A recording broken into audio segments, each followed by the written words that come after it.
Boa noite, irmãos. E a família? Vai bem? Amém, amém. Esse é o nosso desejo, que a sua família vá bem, muito bem. E por mais ou por melhor que a sua família já esteja, não há situação que Deus não possa melhorar. E por pior que a nossa família às vezes possa estar, fique certo de que não há situação ruim o suficiente ou bastante que Deus não possa tratar, que Deus não possa agir de forma poderosa e transformadora. Como o pastor Jefferson já adiantou aqui, meu nome é Marcos, sou pastor auxiliar na terceira igreja presbiteriana aqui de Juiz de Fora, tenho o privilégio de caminhar junto com o pastor Jazi, junto com os irmãos do conselho ali, com a junta diaconal, com toda a liderança.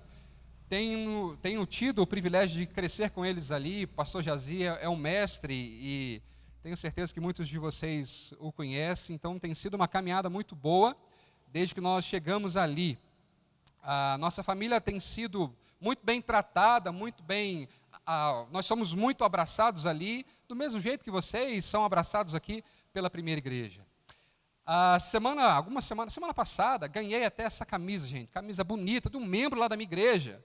Bênção demais, coisa boa, ocasião do meu aniversário, finalzinho de outubro.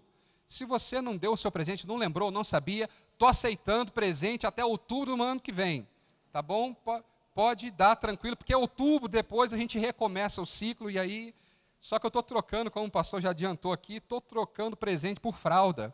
Então, se você quiser substituir camisa por fralda, pode mandar, que eu estou aceitando também a bênção que Deus nos deu. Provavelmente amanhã, a gente vai saber aí se é menino ou se é menina. Louvado seja Deus por isso. E é interessante como a gente vai revivendo algumas coisas. Casei aqui na igreja, a minha esposa é membro aqui da igreja, estou vendo as minhas duas damas de casamento sentadas ali, uma do lado da outra, tudo não ia falar moça velha, mas não está não, é tudo já crescida, bênção demais. 7 anos depois vem mais um neném, e a gente vai lembrando das coisas que vão acontecendo, nas coisas que nós fazíamos quando a Esther ainda era pequena, e antes de eu contar algumas coisas, queria que você abrisse a sua Bíblia, no livro de Ruth. Livro de Ruth. Se você não tem tanta familiaridade assim, no Evangelho de Ruth, é pegadinha, não é pegadinha, depois você vai entender por quê. Ruth é fácil de achar. Depois dos 5 livros de Moisés, a gente vê Juízes, Ruth, lá no Antigo Testamento. Livro de Ruth.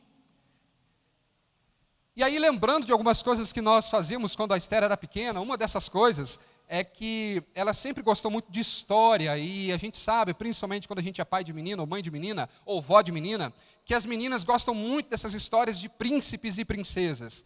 E uma vez, lá em Viçosa ainda, quando a gente morava lá, pastoreávamos lá, Esther gostava tanto dessas histórias de príncipe e de princesa, eu já tinha contado um monte todas, já tinha inventado histórias, e aí falei, um dia a gente foi deitar, e ela deitou, deitei lá na caminha dela, a gente começou a conversar, e falei, Esther, vou te contar uma história nova.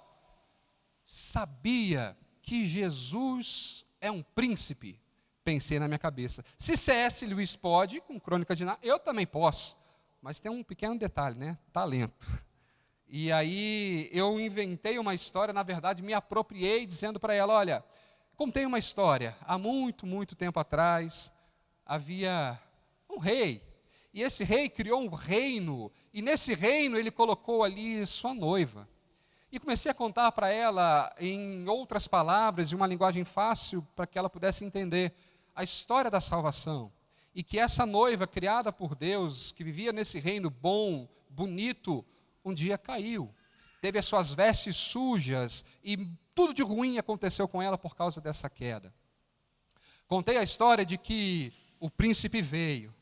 Contei a história que o príncipe morreu por ela, por essa noiva. Contei a história de que o príncipe morreu por ela, que o príncipe ressuscitou pela noiva e que o príncipe voltará.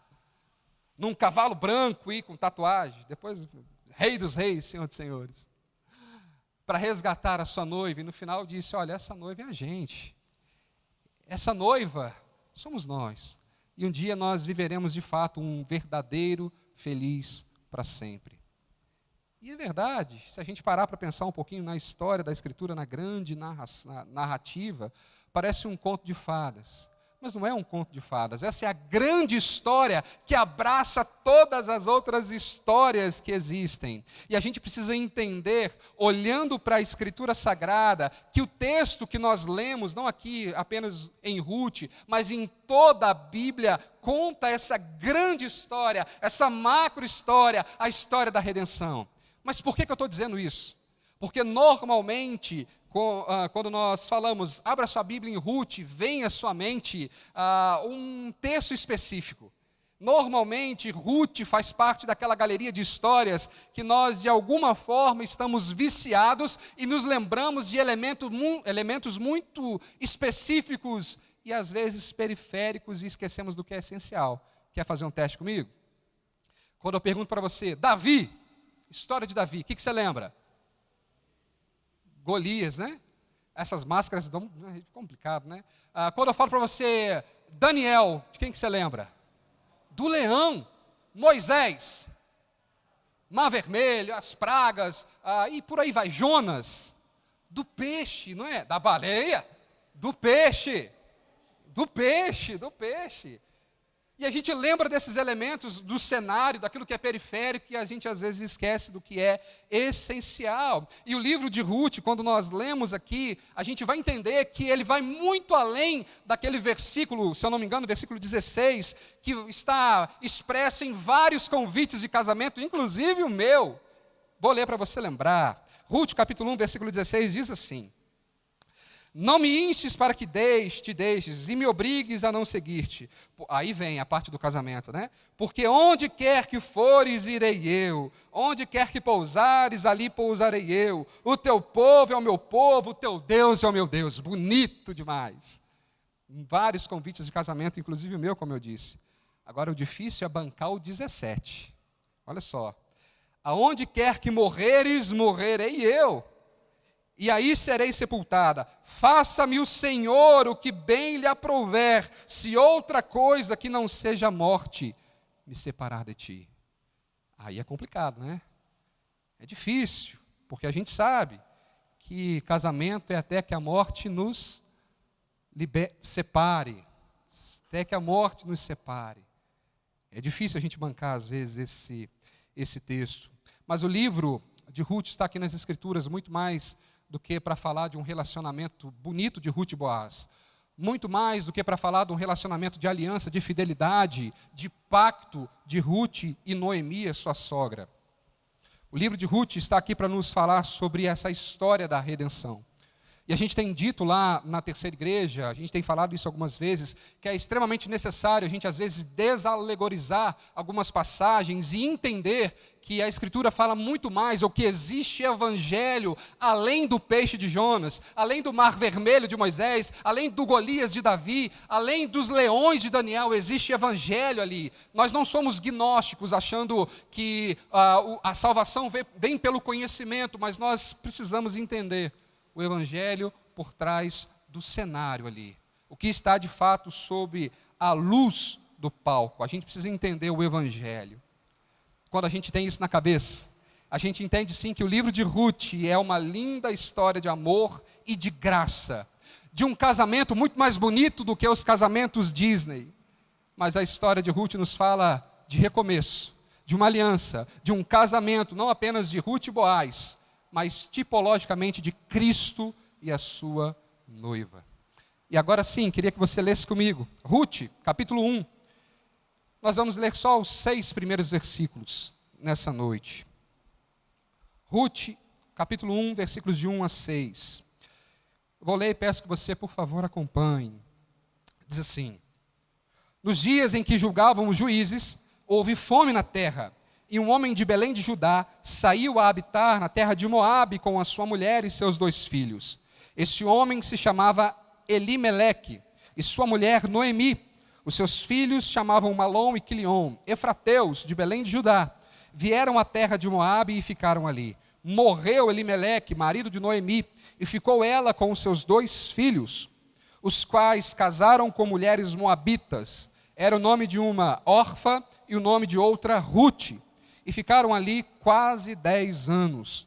Morreram também ambos, Malom e Quilion, ficando assim a mulher desamparada de seus 2 filhos e de seu marido. Então, vamos ler juntos, versículo 6. Então se dispôs ela com as suas noras e voltou da terra de Moabe, porquanto nesta ouviu que o Senhor se lembrara do seu povo, dando-lhe pão. Vamos orar mais uma vez. Senhor, nós lemos tua palavra, cantamos louvores ao Senhor, oramos e nesse momento continuamos a render graças a ti, pedindo para que o Senhor ilumine os nossos corações, aqueça os nossos corações, ilumine as nossas mentes para que possamos compreender a tua palavra. Mas não apenas termos um assentimento intelectual, mas todo o entendimento, todo o conhecimento desague em devocionalidade, para que a nossa família enfrente desafios, vença e rompa em nome do Senhor Jesus. Que nós não sejamos responsáveis pela queda, pela falência da nossa família, mas muito pelo contrário, que sejamos coparticipantes das bênçãos do Senhor sobre a nossa casa, sobre a vida daquelas pessoas que nós amamos. Essa é a nossa oração, em nome de Jesus. Amém e amém. Irmãos, nós vamos falar nessa noite de perigos enfrentados por famílias que se distanciam de Deus. Existem vários, mas orientados aqui por esses pequenos versículos, poucos versículos, vamos pensar nisso. Perigos enfrentados por famílias que se distanciam de Deus. Esse é o nosso tema. E se a gente fosse dar um título, seria de mal a pior. Porque de fato não existe um lugar seguro longe da presença de Deus. Mas antes da gente entrar no texto propriamente dito, vamos destacar só alguns elementos, alguns pontos históricos e teológicos importantes para a gente entender aqui tanto a parte específica quanto todo o resto. Em primeiro lugar, o livro de Ruth é um drama familiar, é uma história de família. E nesse drama a gente entende, nós lemos só os primeiros versículos, mas te convido a ler todo o livro, 4 capítulos, rapidinho você lê. Nós vemos aqui problemas semelhantes a problemas que nós enfrentamos. Por exemplo, crise financeira, problema de imigração, problemas de enfermidade, problemas de morte, problema de viuvez, problema da pobreza, problema da amargura contra Deus. E essa história, todos esses problemas e dilemas aconteceram, relatados aqui, como diz o primeiro versículo, no tempo que julgavam os juízes. Mais ou menos 1000 a 1200 anos antes de Cristo. O texto fala isso para a gente aqui. E vale a pena a gente entender um pouquinho desse tempo. Esse tempo dos juízes foi um tempo de muito tumulto, um tempo de confusão, um tempo de extrema dificuldade. O povo de Deus já estava na terra prometida, mas frequentemente se esquecia da bondade do Deus que havia levado o povo lá. Então foi uma época em que o povo tinha uma grande ascensão, virava as costas para Deus, pecava e Deus permitia, não apenas permitia, a permissão de Deus nunca é uma permissão omissa ou meramente passiva. A permissão de Deus é extremamente ativa, Deus intervém nos acontecimentos da história. Ele levantava um povo para que o povo pudesse disciplinar o povo de Israel em seu lugar no sentido de forma mediada. Então, a época dos juízes, nesta época havia um refrão pavoroso, um refrão que ecoa, que reverbera do começo ao fim do livro de Juízes. Naqueles dias, não haviam reis em Israel e cada um fazia segundo o seu próprio coração. Mas espere um pouquinho. Não é exatamente isso, em outras palavras, o mantra dos nossos dias? Não existe uma verdade absoluta. Faça o que te faz feliz. Leve a sua família ao lugar em que você se sinta representado. Faça com ela o que lhe aprouver. Se o seu coração se alegra, fique à vontade. Cada um fazia o que era certo perante os seus olhos. E embora o contexto cultural e geográfico seja diferente do nosso, distante do nosso, ele também é muito parecido. Infelizmente, é só a gente olhar para a instabilidade das nossas famílias, como o presbítero já falou aqui, como o pastor já disse aqui também, a insegurança que nós vivemos, crise política, crise econômica, devassidão moral e um monte de outras coisas. Naqueles dias, infelizmente, nós podemos dizer, nos nossos dias, muitos não consideram a lei de Deus, ou não consideram o Senhor como rei do mundo, e fazem o que é reto segundo o seu coração. E dentre outras coisas que orbitam aí, ao redor da soberania e da providência de Deus, no livro de Ruth, que são as duas doutrinas que guiam aqui, existem alguns ensinamentos. Vou citar rapidinho para a gente entrar no nosso texto. Primeiro, que a gente vai falar aqui, não há lugar seguro longe da vontade de Deus. Não há lugar seguro longe de Deus. Segundo, a providência de Deus sempre será maior do que a tragédia humana, independente de qual ela seja. A providência de Deus sempre será maior do que a tragédia humana. A gente vê isso no finalzinho do capítulo 1, vemos isso a partir do capítulo 2. Tem tanta coisa para a gente pensar aqui, mas resumindo, outro ponto. A história de Ruth nos lembra ou nos ensina a considerar os pobres e os vulneráveis. Leia também, capítulo 2, capítulo 3 também. Graciosamente, um outro ponto. O livro de Ruth nos dá a oportunidade, nos mostra que o Senhor dá a oportunidade de reconciliação para todas as nações estrangeiras que buscam abrigo sob as asas do Deus vivo. Lá em Boaz e em Ruth, tanto israelitas como os gentios são personificados. E por fim, na verdade terminando, a responsabilidade humana anda nos trilhos da soberania divina. E a gente vê também, no capítulo 4, no finalzinho, um apontamento, um vislumbre sobre o nosso verdadeiro Redentor. A história de Ruth conta a história de uma mulher, de uma família, que sai da terra de Belém de Judá e ruma fugindo da fome para uma terra estranha. Uma terra de inimigos, Moabe, a gente vai falar um pouquinho daqui a pouquinho.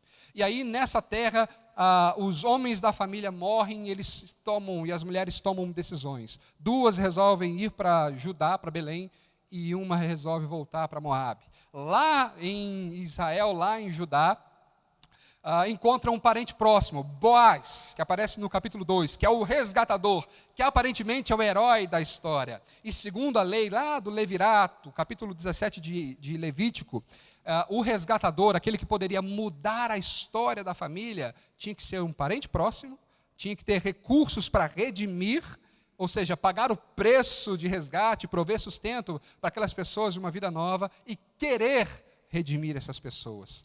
Boaz assume esse compromisso, se casa com Ruth e eles têm um filho. Agora vamos para o nosso texto. Isso foi só um resumo do contexto aqui, do que a gente está pensando. O texto começa no capítulo 1, versículo 1, dizendo que na terra de Belém de Judá faltava pão. Não há pão na casa do pão. Não há pão em Betlehem, casa do pão é o sentido da palavra, da expressão. E dentre os grandes começos das Escrituras, por exemplo, no princípio criou Deus os céus e a terra. Ou lá, no princípio era o verbo, nós encontramos aqui, não há pão na casa do pão. A cidade, Belém, que era conhecida como um grande celeiro, passava agora a ser um grande cemitério. Considerando esse significado, casa do pão, Belém era um contrassenso, era uma negação de si mesmo. E aí nós conhecemos Elimeleque, versículo 2. Vemos Elimeleque e sua família, pessoas ricas, abastadas, mas a crise chegou. E a crise chegou também para Elimeleque e sua família. Só que a fome descrita aqui não era uma mera casualidade. A fome era consequência de uma ordem do Senhor. Era um juízo de Deus para consertar o coração do povo. Nem sempre a gente pode dizer que as calamidades são juízos de Deus. Por exemplo, a gente não pode afirmar com certeza que o coronavírus foi algo colocado por Deus para disciplinar o seu povo como um juízo. Pode servir de instrumento? Claro que pode. Mas a gente não pode dizer hoje que de fato foi, ou que de fato é. Mas a crise atingiu Elimeleque e toda a sua família. A fome não era uma casualidade. E você talvez já tenha ouvido essa frase, também de C.S. Lewis, que Deus sussurra nos nossos prazeres. Ele fala em nossa consciência, mas brada em nosso sofrimento. O sofrimento é um megafone de Deus para o mundo surdo, ou para despertar o mundo surdo. A fome era Deus bradando ao coração daqueles homens, daquelas mulheres, daquelas famílias: voltem para mim, volte, povo meu. Talvez Deus esteja bradando através das dificuldades que nós estamos enfrentando, para que nós coloquemos o nosso coração e, como nós cantamos aqui, nos rendamos verdadeiramente diante do Senhor. E uma coisa que chama muita atenção também nesse texto, logo no começo, porque não há pão na casa do pão, não há sustento em Belém, mas há sustento em Moabe. E Elimeleque pega a sua família e vai embora. Moabe era uma região que ficava mais ou menos longe dali, não era tão longe, era um local de terras baixas e férteis. Era uma região que experimentava boas colheitas, e mesmo sendo um povo pagão. Curioso isso, né?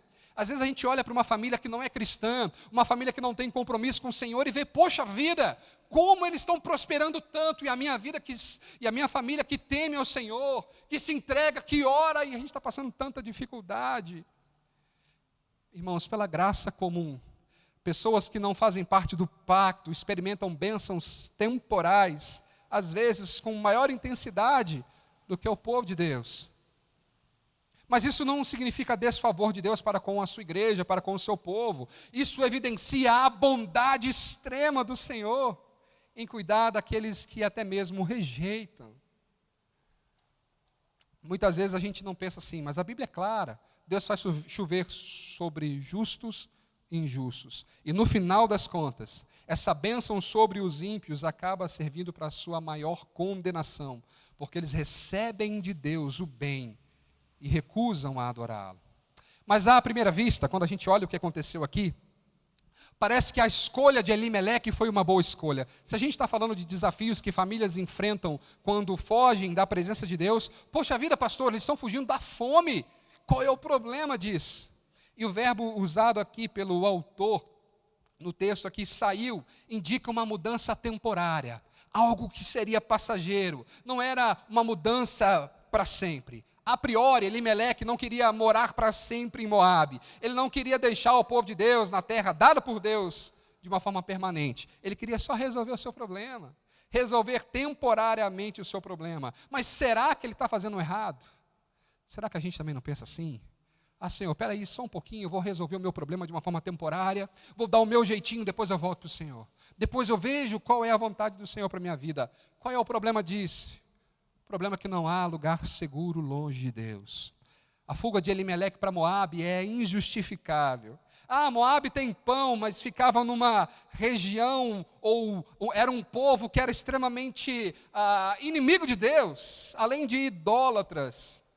Os moabitas sacrificavam, adoravam Quemós, um deus que fazia sacrifícios humanos.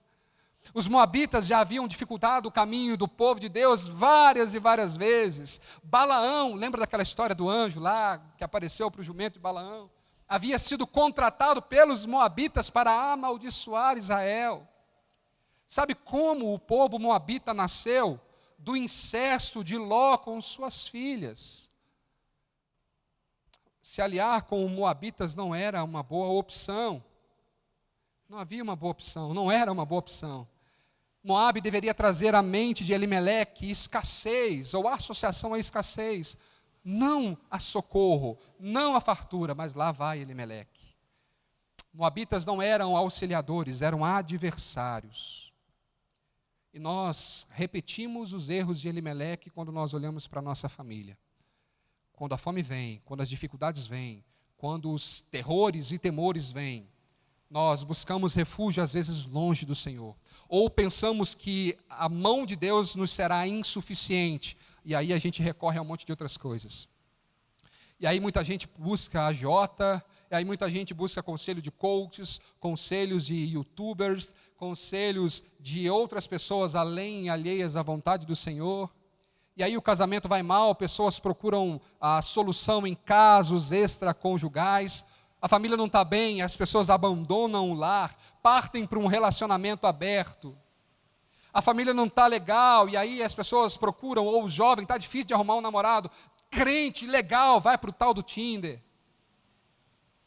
E outras coisas mais. estou dizendo que você não possa buscar auxílio e ajuda, mas cuidado aonde você vai buscar. Porque muitas vezes nós, como Elimeleque, queremos resolver o nosso problema encontrando uma alternativa temporária, mas cuidado. A gente pode estar sendo sincero de intenção, honesto de intenção, mas desonesto quanto à nossa prioridade. Cuidado. Talvez numa primeira impressão, olhando para essa alternativa de Elimeleque, alguém lendo o livro de Ruth possa parecer que Elimeleque é um herói que busca a redenção da sua família. Afinal de contas, ele junta todo mundo e vai buscar algo melhor. Ele enfrenta as adversidades, enfrenta grandes lutas, faz um grande desafio ou sacrifício para que a sua família viva bem. Um enredo legal de um filme, a jornada do herói. Mas Elimeleque se parece muito mais com um personagem de um outro filme da nossa cultura. Ele age semelhante a um outro personagem. Sabe aqueles filmes que o camarada ou a mocinha está numa cabana? O rádio está chiando. Lá fora, chuva, escuro, relâmpago. E o rádio diz assim, naquela região, lá onde a moça está ali, sei lá, uma fuga em massa de maníacos estavam presos. Naquela região, aí filma a cabana da mulher, mostra ali, e aí ela está lá dentro e ouve um barulho lá fora. O que você e eu, que a gente está assistindo a televisão, o que a gente faz? Não vai lá! Por que você vai sair e fica dentro de casa? Mas ela escuta o barulho e vai lá fora ver, e o que acontece? É vítima. Elimeleque não se parece com um herói de um filme de redenção, ele se parece mais com a vítima de um filme de terror. Filme de terror. Muitas vezes nós nos expomos e expomos a nossa família em situações assim. Em situações que nos levam ao limite, o nosso coração é descoberto diante de Deus. A família de Noemi estava assustada. O que assusta a sua família, irmão? O que tem levado o desespero para a sua família? Será que é o emprego que você não consegue? Ou o emprego que parece que você vai perder? O que te assusta? Será que é o problema da saúde debilitada, o casamento que não chega, ou o casamento que não conserta? Nós somos, por natureza, pecadores, e a nossa tendência natural é reagir de forma pecaminosa, quando as coisas não vão bem. Mas a nossa nova natureza tem que transformar, tem que ser transformada de fato, de graça em graça, de força em força. Se a gente olha para a nossa família e vê as coisas ruins, é a mesma coisa de Elimeleque vendo Judá, Belém tomada pela fome. Se nós andamos por vista, nós olhamos para a nossa família e o que nós podemos ver são prateleiras vazias. Mas se nós andarmos pela fé, nós olharemos para a nossa família e veremos um lugar onde Deus pode transformar, renovar, restaurar, multiplicar. Quando nós andamos por fé, perceberemos o cuidado de Deus. Mas em vez de esperar a mão do Senhor enfrentar a crise, Elimeleque foge para salvar a sua vida. Os planos humanos, irmãos, longe da vontade de Deus, sempre serão frustrados. Não era apenas uma saída estratégica, mas era um distanciamento da promessa de Deus. Elimeleque e a sua família estavam saindo da terra pelo qual o povo ansiou no Egito e no deserto. A terra para a qual foram quando Deus tirou com poderosa mão. Aquele casamento, os pais, os filhos, os relacionamentos de amizade, o trabalho que vocês arduamente pelejaram por ele, oraram por ele. E às vezes a gente entrega de uma forma tão fácil, tão fácil. Lutamos tanto e às vezes quando vem a dificuldade, algumas dificuldades nós entregamos sem muita esperança, sem muita expectativa. Não perca de vista algo que Elimeleque fez aqui. Eles não estavam apenas se mudando de terra, eles estavam abandonando a promessa. E o fato, irmão, para você pensar comigo, é que um afastamento nunca é repentino. O afastamento da presença de Deus, de uma família de Deus, sempre é produto de algum tipo de egoísmo. Seja por medo, seja por ganância, por inveja, por orgulho, pela dureza do coração. E necessariamente quando nós abandonamos o Senhor, quando nós nos afastamos de Deus, nós nos aproximamos de outros senhores. nos aproximamos do consumismo, nos aproximamos dos vícios, da prostituição, de um monte de outras coisas. E aí, caminhando para a gente encerrar, aplicando algumas coisas aqui dentro do nosso texto, pensando em alguns perigos de que, de fato, famílias enfrentam quando se distanciam do Senhor. O primeiro deles é o abandono da identidade. Abandono da nossa identidade. Versículo 2 diz assim: este homem se chamava Elimeleque, e a sua mulher, Noemi, e os seus filhos, Malom, Quilion, efrateus de Belém de Judá, vieram à terra de Moabe e ficaram ali. Elimeleque significa algo como, Deus é o meu rei. Mas ele não vive assim.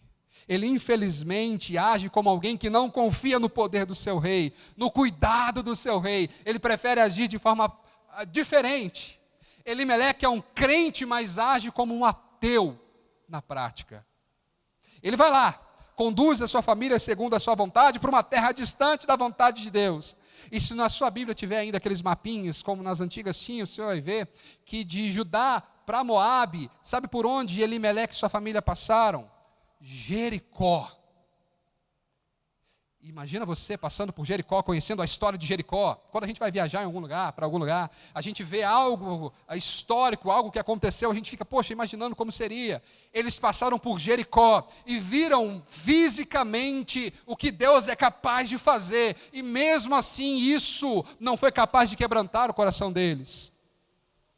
O poder de Deus quebrou as muralhas de Jericó. Mas Elimeleque resistiu ao quebrantamento por causa de um coração de fato endurecido. Jericó seria um lembrete visível de que a mão de Deus poderia fazer. Deus derrubou muralhas e poderia facilmente restaurar a sua vida. Elimeleque age em desacordo com aquilo que o seu nome é de fato. Mas infelizmente a gente vive assim também, irmãos. Nós carregamos o nome de cristãos, mas muitas e muitas e muitas vezes temos negado isso. Muitas e muitas vezes temos negado esse nome que está sobre nós. Falamos, como pode? O Senhor é o meu Deus, ou o Senhor é o meu rei, segundo o nome de Elimeleque. Mas nós, como cristãos, continuamos apoiando pautas contrárias à vontade de Deus. Como cristãos, continuamos com condutas que Deus abomina. Negamos o nome de cristãos. Algumas das situações nos levam ao limite. E aí o nosso coração é descoberto. Se a crise bate na nossa porta, a crise financeira, o que é a primeira coisa que a gente corta?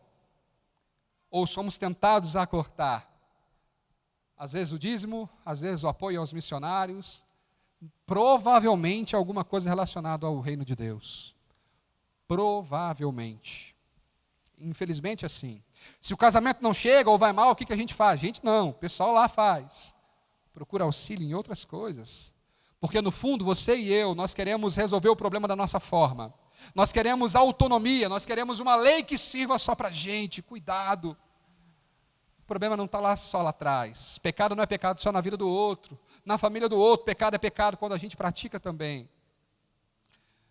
Nós traímos às vezes o nome de cristãos, quando nós não nos submetemos à vontade de Cristo, quando nós não confiamos no amor providencial dEle. Será que quando a situação apertar ainda mais, como aconteceu com Elimeleque, nós tentaremos resolver com as nossas forças, com a nossa capacidade, ou buscaremos de fato direção do Senhor?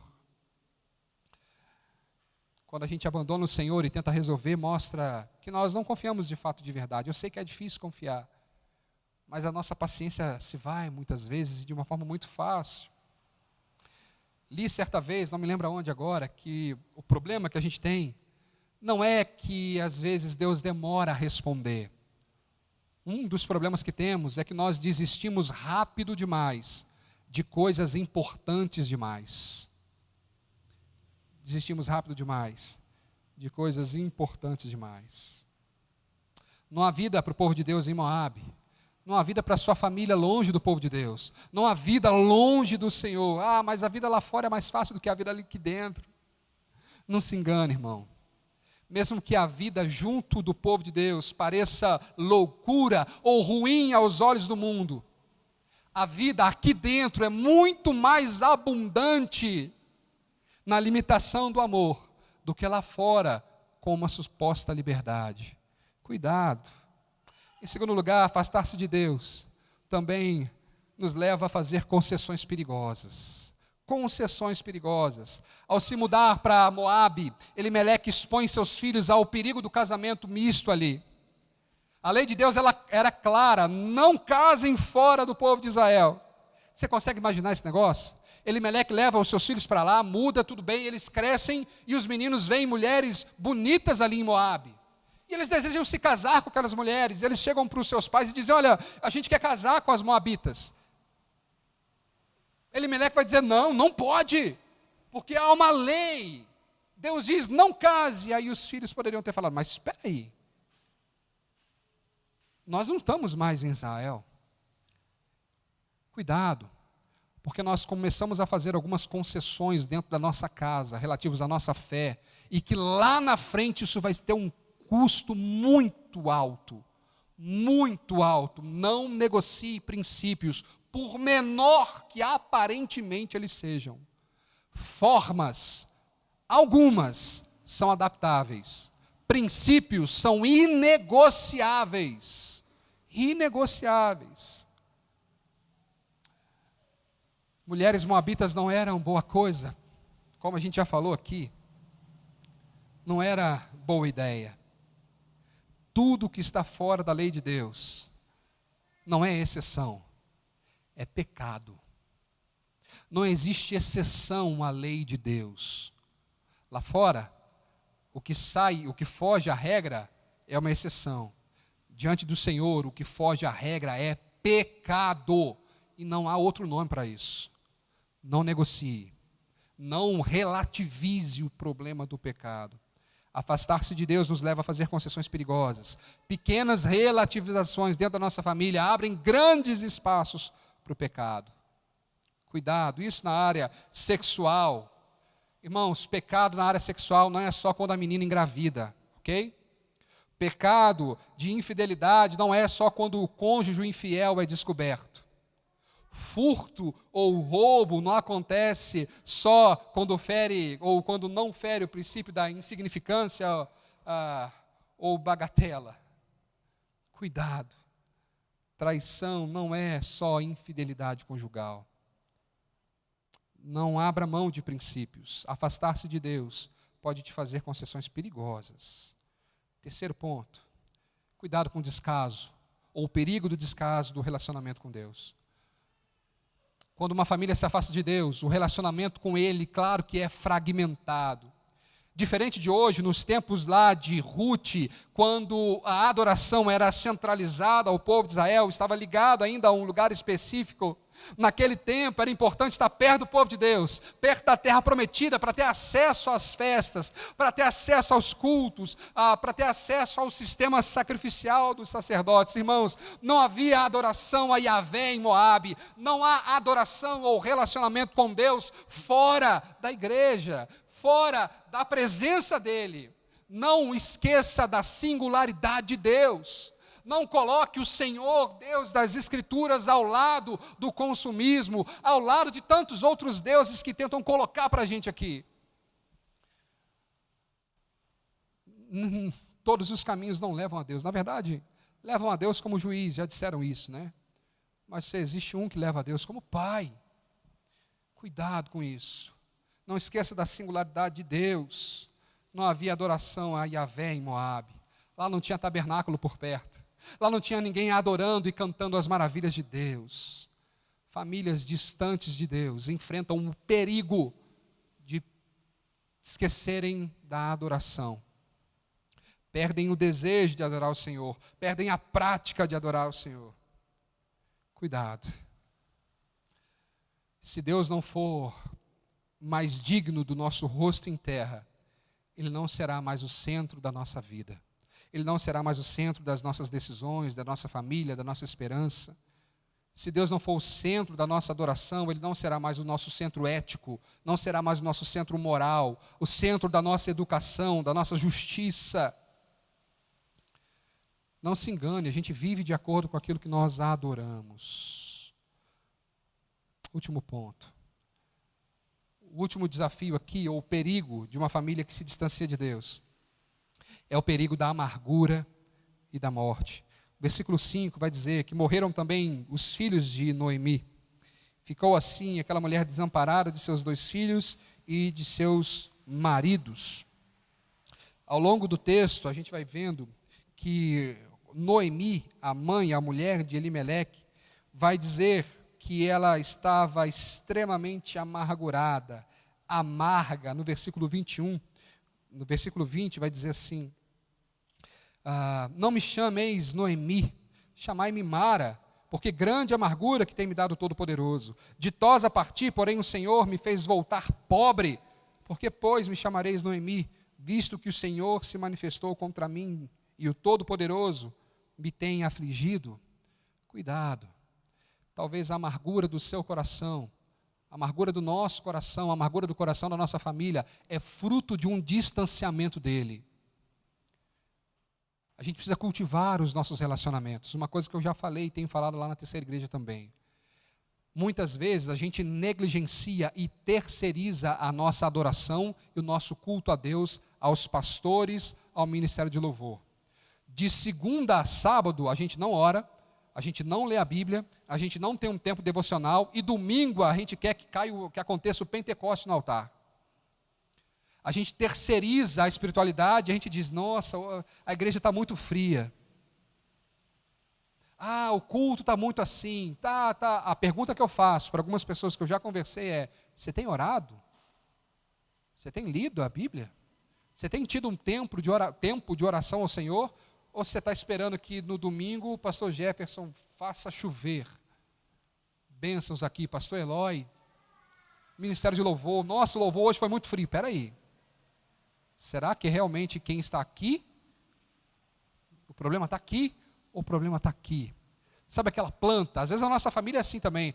Participei da semana de oração na igreja, a gente acha que o ano inteiro agora a família vai ser bênção. Não vai lá cuidar da sua família não, para ver. O que nós fazemos aqui, o que os irmãos estão fazendo aqui é te dar ferramenta, estratégia, ânimo, pedir para que Deus abençoe, Deus faz isso. Mas a família é tua, cuida. Não adianta a gente ter uma plantinha em casa e lembrar de regar essa planta uma vez na semana. Tem plantas que precisam ser regadas todos os dias. Nosso relacionamento com Deus é assim também. Noemi estava amarga demais, chateada demais. Os sonhos, planos, reputação, por causa do pecado, de terem saído de perto da presença de Deus, do povo de Deus.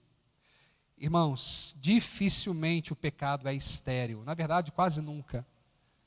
O pecado geralmente traz consigo rebentos, filhotes perversos. O pecado nunca ajuda nenhum tipo de situação. O pecado só atrapalha, ele nunca cura, ele infecciona as feridas abertas. Nossos pecados nunca serão seguros. Eles nunca serão domesticáveis. Não pense que o seu pecado é domesticável. Trate dele, mate ele, acabe com ele. O plano de Elimeleque, de passar um tempo, se tornou uma década, praticamente uma década ali com a família de Noemi e Ruth. Cuidado, algo passageiro pode se tornar um costume. Eu vou deixar de vir à igreja porque esse negócio da pandemia está complicado. Cuidado, você que está aí nos vendo, cuidado. Pode se tornar um costume. Não vou vir na igreja não, ou não vou orar, ou não vou compartilhar com os irmãos, vou esperar o neném crescer. Bebê pequeno, você sabe como é que é. Cuidado com isso. Estou estudando muito para um concurso, não estou tendo tempo de ver. Cuidado. Estou trabalhando demais. Cuidado. Somos mestres em sacramentar as nossas justificativas. Mas Deus nos conhece. Deus nos conhece. É assim desde Adão e Eva. E aí eu termino minha palavra aqui, nessa noite, lembrando você desse alerta. Nós enfrentamos alguns desafios quando nós nos afastamos de Deus. Perdemos a nossa identidade, fazemos concessões perigosas, caímos num descaso com o nosso relacionamento com Deus, e aí o nosso coração se sente amargurado e morre. E é triste a gente reconhecer isso. É triste a gente reconhecer que muitas vezes nós escolhemos o conforto e estabilidade ao invés da fidelidade. Só que o texto, a história de Noemi e de Ruth não termina aqui. Eu queria que você pensasse e lembrasse comigo em algumas aplicações. Nós lemos aqui, a gente não deu tempo não daria tempo da gente entrar, mas Deus sempre se lembra do seu povo. Deus sempre se lembra do seu povo. Deus dá pão novamente ao seu povo. Nós lemos aqui no versículo 6, Noemi ouviu que Deus estava cuidando do seu povo. O pão que ordinariamente vem da mão do Senhor, ou que milagrosamente vem da mão dele. Irmãos, não se afastem da presença de Deus. Não leve a sua família para longe do Senhor. Creia nele. Não faça concessões, não menospreze o seu relacionamento com Ele. E se tiver que voltar para Deus, volte. Se tiver que se humilhar diante de Deus e diante da família, faça isso. É melhor passar vergonha em Israel do que ser orgulhoso em Moabe. Volte para o Senhor. A vergonha de voltar nunca pode ser maior do que o desejo de estar de volta. Porque onde abundou o pecado, superabundou a graça. Superabundou a graça. Eu queria que você lesse comigo capítulo 4 de Ruth, versículo 13. Capítulo 4 de Ruth. Versículo 13 e o versículo 21, olha só o que diz. Assim tomou Boaz a Ruth, e ela passou a ser sua mulher, e coabitou com ela, e o Senhor lhe concedeu que concebesse, e teve um filho. Versículo 21. Salmão gerou a Boaz, Boaz gerou a Obed. E agora eu queria que você abrisse para a gente terminar Mateus capítulo 1. Mateus capítulo 1. Versículo 5, nós vemos a repetição desse finalzinho de Ruth. Mateus 1, 5. Salmão gerou a Raabe, gerou de Raabe. Lembra de Raabe? Outra história boa para a gente lembrar aí, né? Salmão gerou de Raabe a Boaz. Este de Ruth gerou a Obed, Obed a Jessé. Versículo 6. Jessé gerou ao rei Davi, e o rei Davi a Salomão. Versículo 17. De sorte que todas as gerações, desde Abraão até Davi, são 14. Desde Davi até o exílio da Babilônia, 14. E desde o exílio da Babilônia até Cristo, 14. O texto, irmãos, começa, o capítulo que começa com uma decisão errada e suas consequências, termina com Ruth voltando para Israel. E o livro que começa dizendo que faltava pão na casa do pão, termina dizendo para a turma se preparar. Porque eis que viria da mesma Belém o pão da vida, e aquele que o tivesse jamais teria fome.